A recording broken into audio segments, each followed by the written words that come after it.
এই নির্বাচন শুধুমাত্র ফিক্সিং এই নয়, এর ভেতরে আরো গভীর কিছু রয়েছে। আমি আপনাদেরকে শুরুতেই বলেছিলাম যে আমি শেষ পর্যন্ত খেলবো। আমি কিন্তু প্রথম দিনেই এই ঘোষণা দিয়েছিলাম।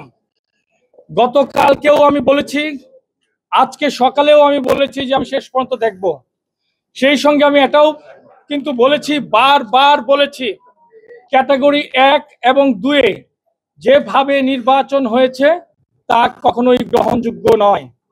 নির্বাচন শুধুমাত্র নির্বাচনের দিন আপনারা যে ব্যালট পেপার দেখেন সেটা নির্বাচনের রায় কিন্তু নয়। ক্যাটাগরি 3-এ যদি আপনি দেখেন, ক্যাটাগরি 3-এ সাবেক 15 জন ক্রিকেটার থাকেন, 5 জন এনএসসির ভোটাররা থাকেন, বিশ্ববিদ্যালয়ের 9 জন থাকেন, শিক্ষা বোর্ডের 8 জন থাকেন, বাকিরা বিভিন্ন সার্ভিসের সংস্থার, সব মিলিয়ে 45 জন। আমি দীর্ঘকাল যাবৎ এই ক্রিকেটের সঙ্গে জড়িত একজন সংগঠক হিসেবে, দীর্ঘদিনের কাউন্সিলর হিসেবে আমি বাংলাদেশ ক্রিকেট বোর্ডের এই নির্বাচন প্রক্রিয়ার সঙ্গে দীর্ঘদিন জড়িত। আপনারা অনেকে প্রশ্ন করতে পারেন, আপনি কেন তাহলে শেষ পর্যন্ত থাকলেন, আপনি আগে কেন বর্জনের ঘোষণা দিলেন না? আমি এই নির্বাচনকে কেন্দ্র করে বাংলাদেশ ক্রিকেট বোর্ডের সম্মানিত সভাপতির সঙ্গে অনেকবার আমি কথা বলেছি। একটি শুধু বারবার বলেছি যে নির্বাচন যেন নিরপেক্ষ হয়। যেহেতু আপনি কাউন্সিলর ক্রিকেট বোর্ড নির্বাচন করেন এবং বোর্ড সভাপতি নিজে 5 জন অধিনায়ক নির্বাচন করেন, আমি তার নৈর্ব্যক্তিক অবস্থান সব সময় চেয়েছিলাম। আপনি যদি কাউন্সিলরদের দিকে তাকান, কাউন্সিলরগুলো এদের অনেকেই বাংলাদেশ ক্রিকেট বোর্ডের চুক্তিবদ্ধ হিসেবে চাকরিরত আছেন। তারপরও আমি কিছু বলিনি। পরবর্তীতে শিক্ষা বোর্ডগুলো যদি দেখেন, সবকিছু মিলিয়েই কিন্তু গত প্রায় 2 মাস যাবৎ আমার নির্বাচনের অত্যন্ত প্রিপারেশন ছিল। নির্বাচনের ফলাফল সম্পর্কেও আমি জানতাম, কিন্তু নিচে নামতে নামতে এত তলানিতে পৌঁছাবে এটা একজন সংগঠক হিসেবে, একজন সাবেক ক্রিকেটার হিসেবে এটা আমি কখনোই অনুভব করতে পারিনি।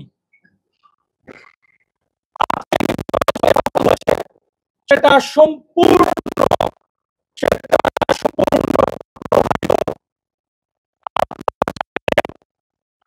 তারা প্রায় 23টা প্রতিষ্ঠান মধ্যে পেয়ে গেছে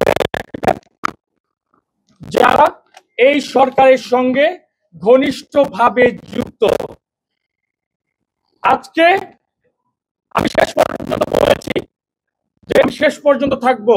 আমি এই রেজাল্টের পরেও নির্বাচনের যে কপি থাকে সেখানেও আমি সাইন করেছি। আমি একটা জায়গায় ব্যত্যয় করিনি।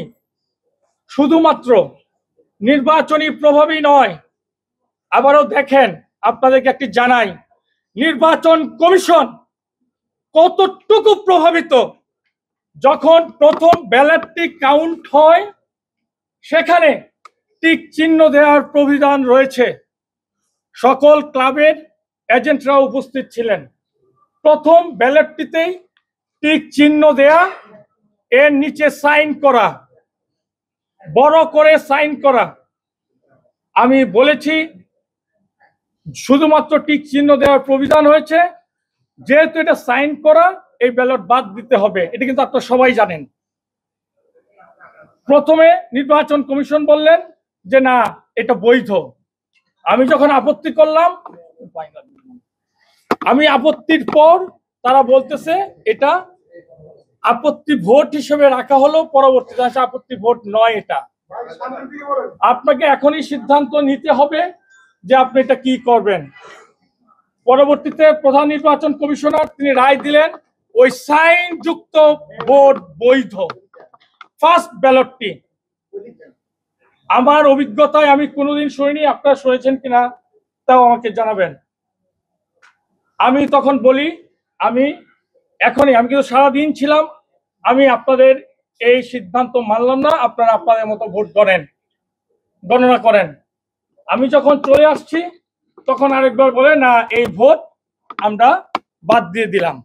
এই হচ্ছে নির্বাচন কমিশনের বর্তমান অবস্থান। ভোটের ব্যাপারে আরো বলতে চাই, আপনারা যদি দেখেন আজকে শিক্ষা বোর্ডের যারা প্রতিনিধি ছিলেন তাদের মন্ত্রণালয়ে একটি, তারা বলছে তাদের নির্ধারিত সভা ছিল, তারা 3টার সময় এসেছেন। এর মাঝেই আমার কাছে ব্যক্তিগতভাবে যে মেসেজ আমি পেয়েছি সেটা কিন্তু প্রভাবিত হওয়ার মতো। তাদেরকে সকল জায়গা থেকে যে ভোটগুলো আছে সম্পূর্ণভাবে প্রভাবিত করা হয়েছে। আজকে শুধুমাত্র প্রায় বলতে গেলে ক্যাটাগরি 3-এরই একটি পদে নির্বাচন ছিল, 24টার রেজাল্ট কিন্তু প্রায় পূর্ব নির্ধারিতই ছিল। এই একটি আসনেও তারা 5 তারকা হোটেলের বৈধতা দেখিয়েছে, চাকচিক্য দেখিয়েছে। নির্বাচনের ক্ষেত্রে তারা সম্পূর্ণ প্রভাবিত করেছে। আমি বারবার বলছি, আমি সাবেক ক্রিকেটার, আমি দীর্ঘদিনের সংগঠক, আমার লিস্টে কোনোদিন কোনো প্রকার অসততা নাই। আমি আপনাদের সামনে দাঁড়িয়ে বলতে পারি আজকে যেটা করা হয়েছে এটা সম্পূর্ণ প্রভাবিত একটি নির্বাচন, যা শুধুমাত্র বাংলাদেশ ক্রিকেটকেই তলানিতে নেওয়ার ইঙ্গিত বহন করে না। বাংলাদেশের ক্রিকেট বোর্ডের মতো একটি প্রতিষ্ঠানে যদি এ ধরনের নির্বাচন হয়, প্রভাবিত নির্বাচন হয়, আমি মনে করি এটা আগামীর গণতন্ত্রের জন্য অশনি সংকেত। আমাদের প্রতিটি প্রতিষ্ঠান, রাজনৈতিক দলগুলো যদি এটা অনুভব করতে পারে তাহলেই কিন্তু গণতন্ত্রের সঠিক পথে বাংলাদেশ থাকবে। আপনাদের কাছে অনুরোধ করছি, বাংলাদেশ ক্রিকেট বোর্ড যেই জায়গায় পৌঁছেছে, যাদের হাতে বাংলাদেশ ক্রিকেট বোর্ডের দায়িত্ব যাচ্ছে, তারা আপনারা সহজেই অনুধাবন করতে পারবেন বাংলাদেশ ক্রিকেটের অবস্থান কোথায়। তারা সবকিছু নিশ্চিহ্ন করে দিতে চাচ্ছে, তারা কাউকে, বিরোধী মতের কাউকেই তারা রাখতে চাচ্ছে না। আজকে এই নির্বাচন এতেই প্রতীয়মান হয়। ধন্যবাদ সবাইকে। এটা কারা করছে বলে আপনি প্রশ্ন দেন। আমি আর কোনো কোশ্চেন নিব না। Thank you. একটা ক্লারিফিকেশন দরকার। আপনি বারে বারে বলতেছেন যে তারা কোনো চাচ্ছে না, আপনি এটা কারা?